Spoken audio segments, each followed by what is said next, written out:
Our guest today was named an artist to watch by Pigeons and Planes, Fader, and ID. She's earned a devoted following on the strength of her personal lyrics and magnetic vocal delivery. She's been sharing clips of her songs on social media, amassing over 300,000 followers before she'd even released her first track. She's here today following the release of her latest single entitled Brushfire. Gracie Abrams, thanks so much for being with us today. Thank you for having me. Thanks so much. You know, I start all these conversations and people who watch these things know by now, talking about quarantine. How are you doing? I am hanging in. I feel super lucky to have been with my family throughout this whole year, and they've stayed safe, which is great, and healthy and everything. And obviously there's a lot more time than I would have had this year to be home in a kind of quiet space with my instrument and my thoughts. So, you know, definitely could be a lot worse. I feel very lucky. How are you? All good. Good. If you have to ride out a pandemic, I live in Santa Fe, New Mexico. So okay. It's me, my dog, the occasional coyote, and that's pretty much about it. Good.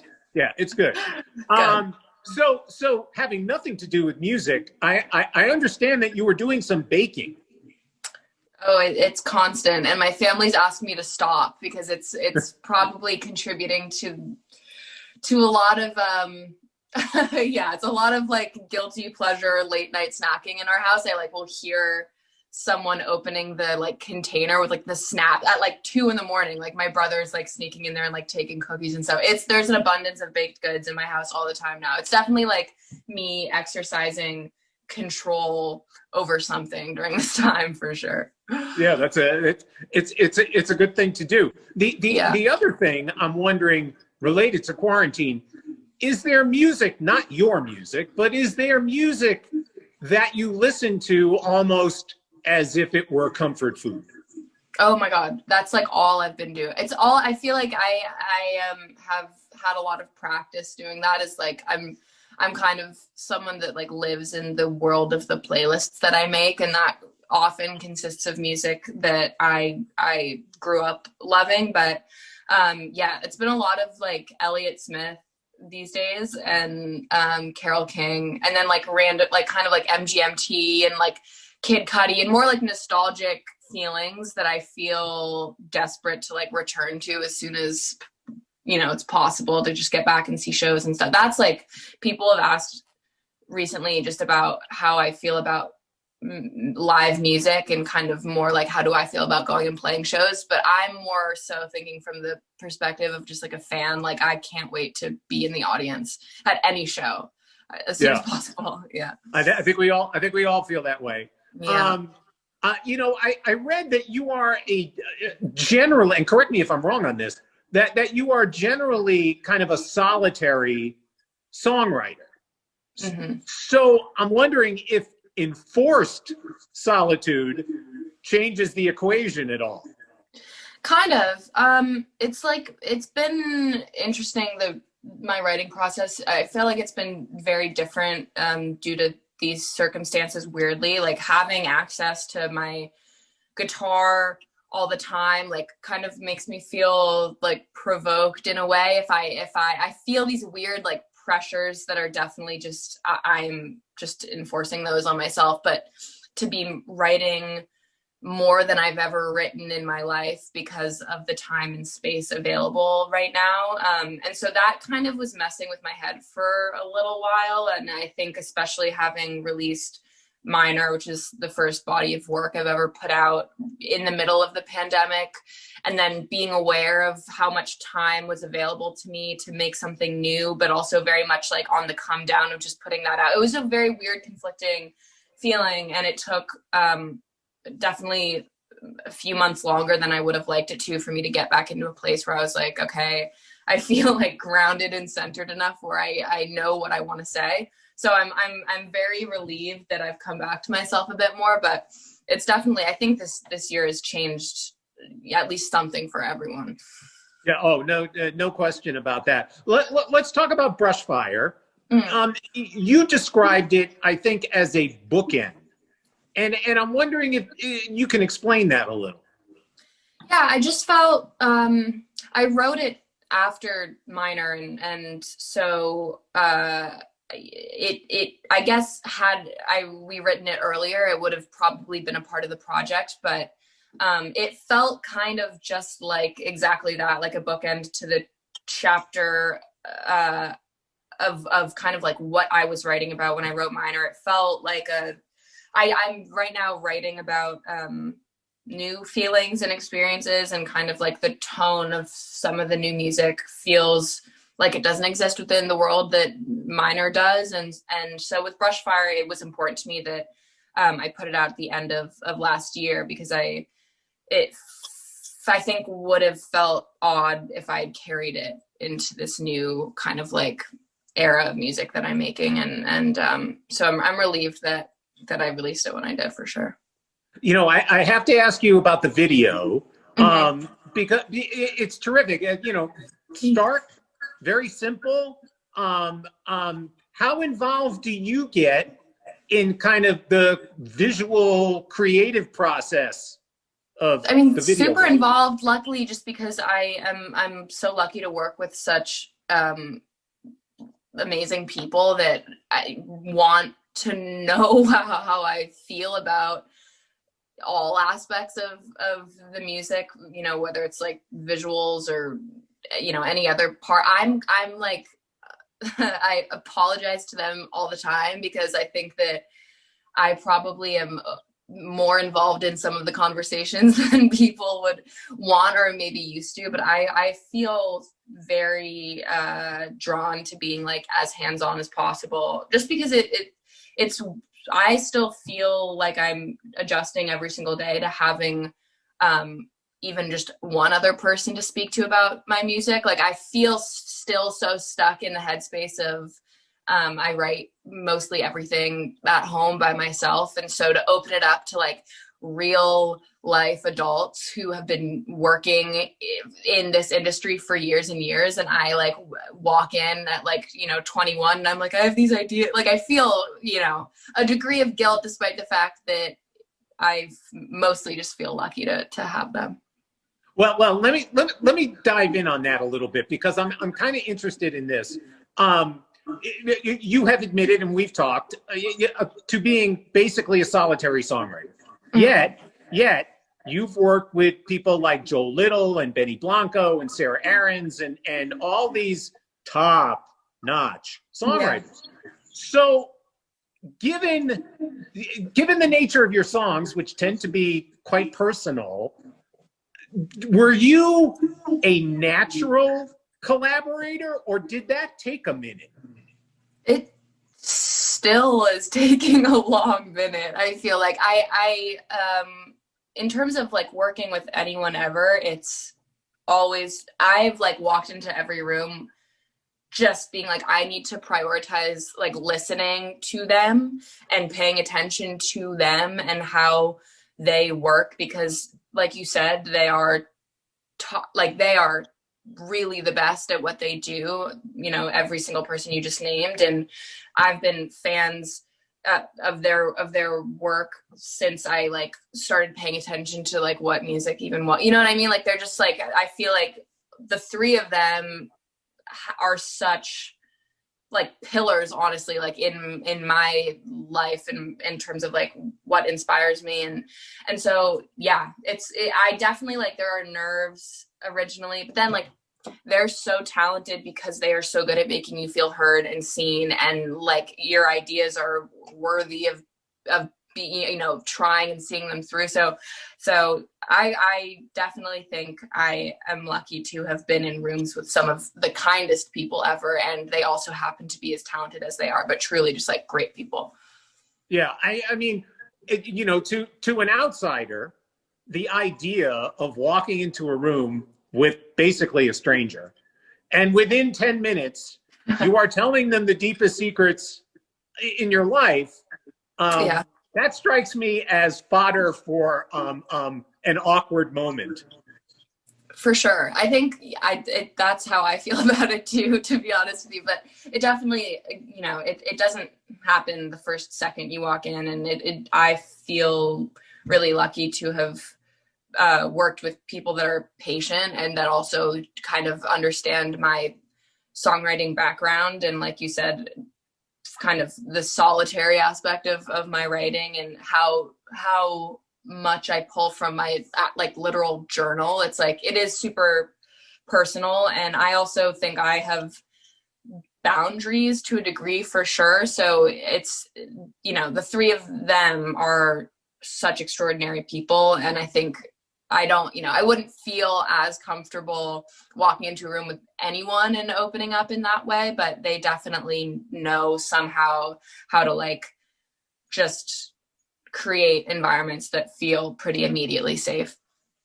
Given that experience, and having, as we talked, that Brushfire is somewhat the bookend to the experience making Minor, and now you're off doing new things. How has your songwriting evolved? What's different? I feel like I was lucky enough to feel actual closure when I put Minor out in a way that I wasn't expecting at all. And I think like people, online, like were asking me like, do you feel and I was, for a long time, I was like, I don't feel closure, period. But I actually do now in terms of that subject. So my writing has changed in that this past year, I've for sure been accessing, really like different feelings and trying to pull from spaces that instinctually I hadn't before. Because when I started songwriting originally, I felt like I was turning to writing music for pretty specific emotions, and then others I left to just journaling and whatever. So right now, especially because our lives have like shrunk as a result of this year, I feel like I'm doing a lot of thinking back and referencing older things, and so it's a relief, and it feels odd at the same time. I'm still like, it's a learning curve. Oftentimes, and this is a music business question. So, oftentimes in music, especially record labels and managers sometimes and PR people, they want to put your music in a bucket, and or within a genre. Where do you think your music fits, or is that not even a concern? That's definitely not a concern for me, which is lucky, and I think is a result of, frankly, like female artists that I've looked up to and grown up with that have been pretty gradually breaking down those walls in terms of like what fits where. I think it's pretty spectacular that I grew up in a time where I had access to so much, so many different kinds of artists and sounds, and being such a fan, I think, were it not for them, I probably would feel infinitely more confined right now than I actually do. So it's really, I'm just like grateful to everyone that has come before me that I grew up with that was brave enough to be like, actually, I'm going to put out a country song, and then I'm going to put out some crazy pop thing, or something that feels more, like bedroomy, and then is like a completely different. So I really just feel grateful for that, because I don't feel those pressures, and I really don't feel those pressures from the people that I work with at the label either. It's a very weirdly lucky version, I think, of what it could otherwise be. Yeah. I've heard plenty of stories to the contrary. I know you have a great relationship with Sarah Aarons in particular, speaking of co-writers. How did you meet her, and why does that creative partnership work so well? So she was the first person kind of like in the industry that I was introduced to when I moved back to LA from being in New York for school. And I forget exactly how it happened, but our teams had like reached out and whatever. And I just went over to her house one day, which was surreal because I obviously had looked up to her so much at that point already.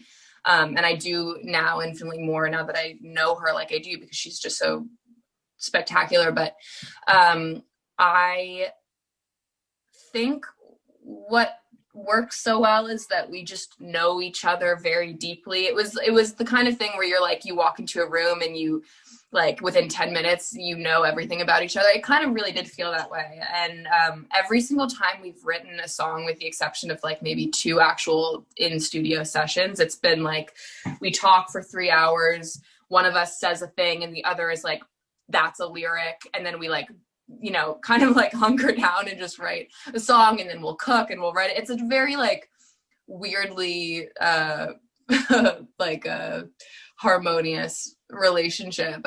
She's definitely someone that you know, she's an important person in my life forever and ever and ever. She's also the first, you know, woman that I ever co-wrote with, which is like a whole other world, frankly. It's like when you're used to walking into rooms where it's only dudes, it like really does kind of limit to a degree certain feelings that you feel are relatable, that you want to open up about. And you know, with her, there's no boundaries whatsoever.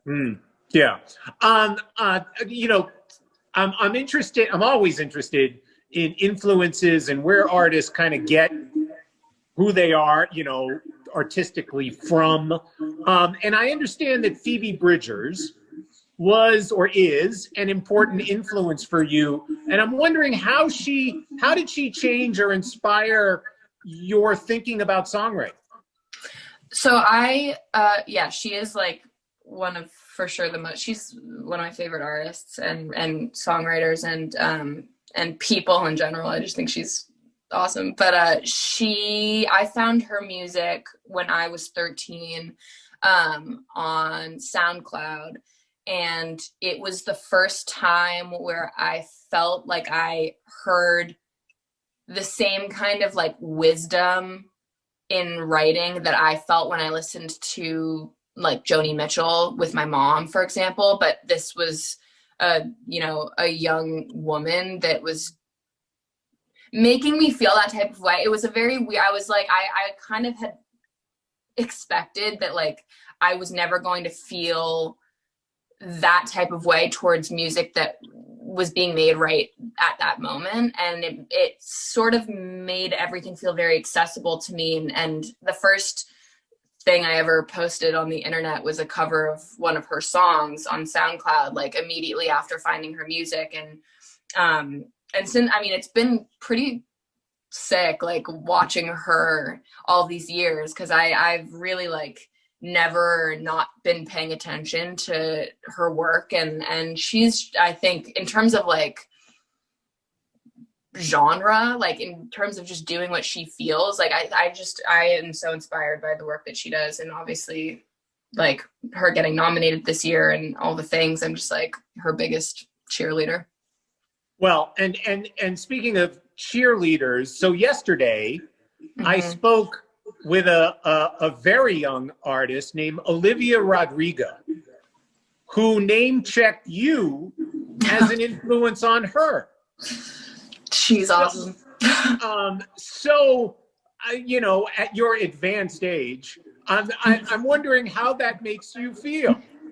Really, like, so honored and flattered. And she obviously, I mean, like, is literally on top of the world right now. And watching her is inspiring to me. So it goes both ways for sure. I think she's, one of the like brightest lights that I've ever, witnessed through the screen.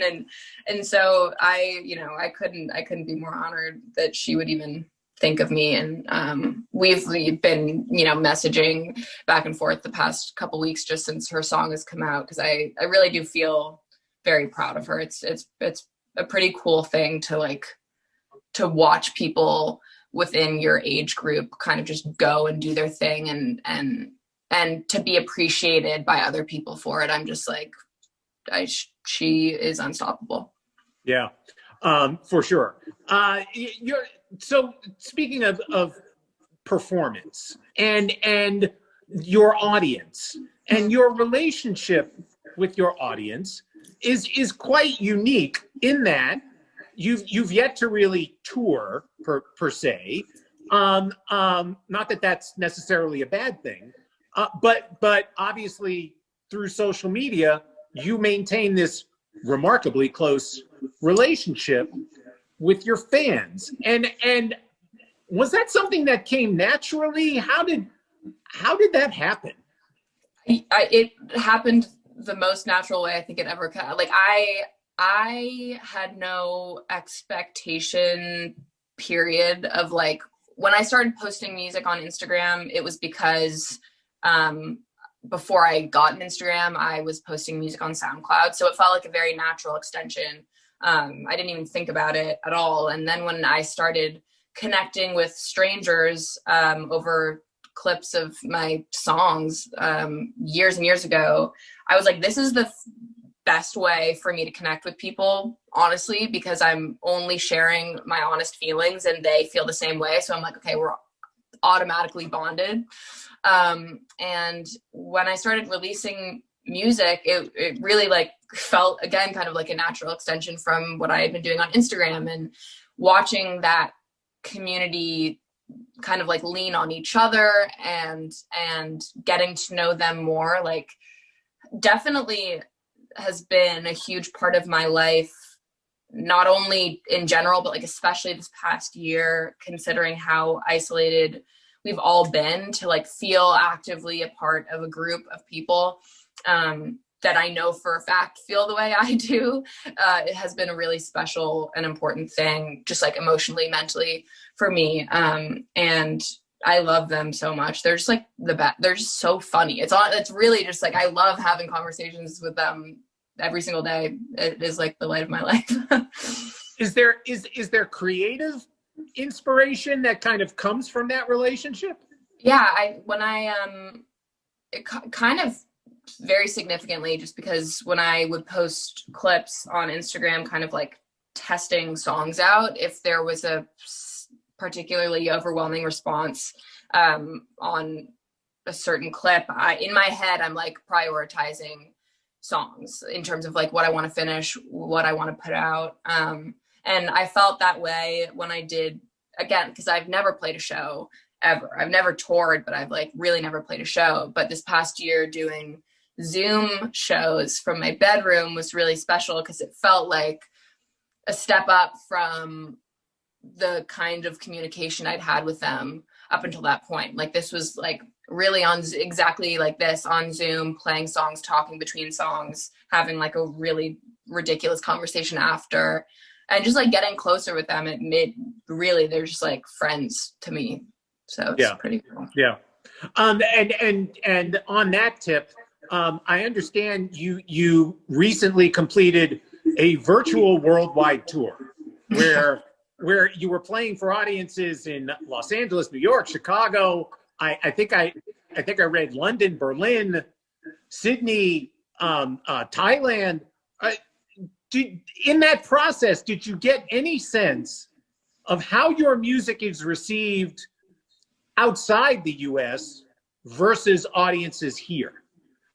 Yeah, it is so trippy and confused. Like, I don't understand how that is a real sentence even, frankly. Like, it's a very funny thing to think about. But yeah, I mean, it was amazing to feel connected to these communities in different places, despite how far away we all are from each other in reality. I really didn't feel that distance whatsoever. It was like a really special, again, like considering how little we are seeing of each other's faces these days, to like be on Zoom playing music that I wrote in the room in which they are hearing me play it, seeing their reactions. It just really, like, it felt like the most gratifying part of this past year for me. Like, I really did feel more of a sense of a community there than I felt anywhere else recently. So it was pretty cool. I just can't wait to actually be there. when you finally do go out on tour, do you have a sense that relationship with your audience might somehow change? I hope for the better, but I honestly I feel super connected to them. And after every show, we started these, group chats where everyone who wanted to, who was there, could enter, and we'd all just keep in touch. So I really do feel like I've written to all of them saying that whenever we're there, let's get dinner after the show together. Let's meet up and go on a big walk or something. I just want to actually hang out with all of them. That's to me, the next step is just spending some quality time. That could be logistically challenging, but you're not wrong. You're not wrong. Yeah, I'll leave that. I'll leave that up to you. So I read that growing up, you listened to a lot of your parents' music. You mentioned Joni Mitchell, Simon and Garfunkel, Elvis Costello, Carole King. What is it about? What ties those artists together for you?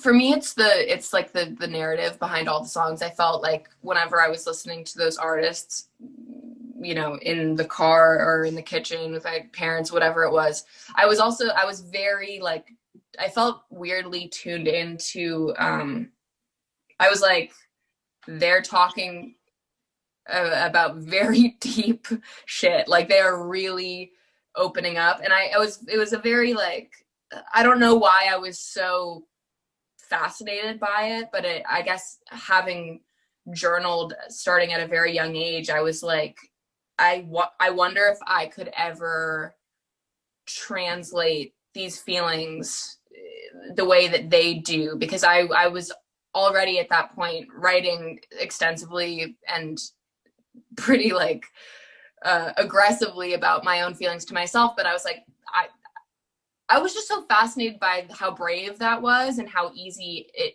seemed to be for them to do. So that's why I was so drawn to it. I think I was just these writers are wild. Yeah. You've been releasing music, kind of at your own pace, and given kind of where we are with the way music is consumed, is releasing an album important to you? It is, because not because of how you said in terms of pacing. I'm not really. I feel lucky to have people that remind me that timeline matters to a degree, but at the same time, I'm excited, and it is important to me to write an album, because I am what am I gonna say? Because I've always thought about it. I'm what am I gonna say? What really am I gonna say in an album? And so I've been just excited to live through that process and really spend time thinking top to bottom about a body of work, because with Minor, it was kind of accidental, to be honest. I didn't know that when we booked out 2 weeks to work that's what was going to come from those sessions, and it just happened. So I still feel like I haven't had the experience of thinking from kind of a bird's eye view about a project. I'm in the middle of that right now, but for the first time. So it's very interesting for sure. Are you interested or excited by the studio process, the physical process of recording, tweaking sounds and trying different, effects or, whatever? Is that something that excites you? Yeah, so much. It excites me because it's what I know the least about right now. And I love it more than anything, but at the same time, it's to a degree, writing songs is my comfort zone. And it's it really it is my outlet more than anything else. So it's different, of course, if I'm writing with another person. I feel that's a new experience every time. But when it comes to producing out songs, I am making playlists constantly because I'm trying to remember I love the way that this bass sounds, or this synth is crazy and I want to try to incorporate it, and then getting in the studio and messing around with those instruments and tracking, you know, layers and layers of vocals and seeing how they sound. And the experimental process there is amazing. And I work primarily with Blake Slatkin, who's just one of like the greatest producers in my opinion, and he has no like, you know, hesitation to try anything. So in that regard, it's just like a play space. I'm like, we can stay here all day long and just mess around and have the best time. So it's cool. I'm definitely learning. You know, that's one thing. Speaking about Blake, you know, producers can do a lot of things for artists. They can help shape songs. They can tweak sound. They can be the psychologist. And I'm wondering what he does for you. A lot. He does a lot. I trust his ear more than anything. I, you know, will call him at like ungodly hours and be like, I have this melody for a blah, blah, blah. And he's like, oh, that sounds like it could go here, whatever. So it's a super collaborative process. We also know each other on a more deeply personal level. So it's interesting and funny often, bringing certain ideas in and deconstructing them and whatever, stitching them together. But he also, like, I feel like the reason I love working with him so much is because it's I think certain people feel the need to steer the ship when an artist is doing something new for the first time, and he couldn't be less controlling. You know what I mean? Like, I think there definitely are people that could act that way if they wanted to, but there's none of that when we work, so it's great. So sadly, we are running down on time. I only have one more question. Do you still have an unhealthy obsession with cinnamon checks? Yeah, I do. I do. I have a bag that Blake's sister actually made me a bag of cinnamon checks covered in chocolate those are in my freezer right now. And that's one of the late night snacks that I hear being opened in the middle of the night. So yes, to answer your question. Well, so first of all, you know, we wish you nothing but success, and obviously look forward to seeing you on a proper tour, so audiences can see you up close and personal. For now, the latest single is called Brushfire. Gracie Abrams, thank you so much for taking the time today. Thank you so much. I hope you stay safe. Thank you for making time. This was really fun.